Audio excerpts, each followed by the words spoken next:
Hello, hello! Bienvenue sur le podcast Les choses de la vie. Les choses simples sont belles, partageons des ondes positives et profitons pleinement de chaque instant que nous offre la vie. J'espère que mon contenu te plaira et je te dis à très vite. Aujourd'hui, on plonge dans un sujet profond et fondamental. Comment nos blessures d'enfance influencent nos relations amoureuses. Parce que oui, l'enfant qu'on a été a une influence immense sur l'adulte amoureux qu'on est devenu et en comprendre le mécanisme, ça peut tout changer. La psychologue Lise Bourbeau a identifié 5 grandes blessures de l'âme qui se forment dans l'enfance: le rejet, l'abandon, l'humiliation, la trahison et l'injustice. Ces blessures se forment très tôt, souvent sans qu'on s'en souvienne consciemment, et elles créent des peurs profondes qui influencent nos comportements dans les relations. Par exemple, quelqu'un blessé par l'abandon pourrait s'accrocher à ses relations de peur que l'autre parte. Quelqu'un blessé par la trahison pourrait être jaloux ou méfiant de manière excessive. Quelqu'un blessé par le rejet pourrait se rendre invisible pour ne pas risquer d'être refusé. Ces mécanismes sont des systèmes de protection. Ils ont été utiles à l'enfant que tu étais, mais à l'adulte que tu es aujourd'hui, ils peuvent devenir des freins. Alors concrètement, comment ces blessures d'enfance peuvent se manifester dans nos relations adultes?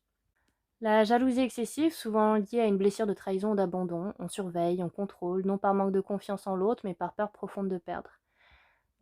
La dépendance affective, souvent liée à une blessure d'abandon. On a tellement peur que l'autre parte qu'on lui donne tout, qu'on efface nos besoins. La peur de l'engagement, souvent liée à une blessure de rejet. Mieux vaut rester seul que de risquer d'être quitté.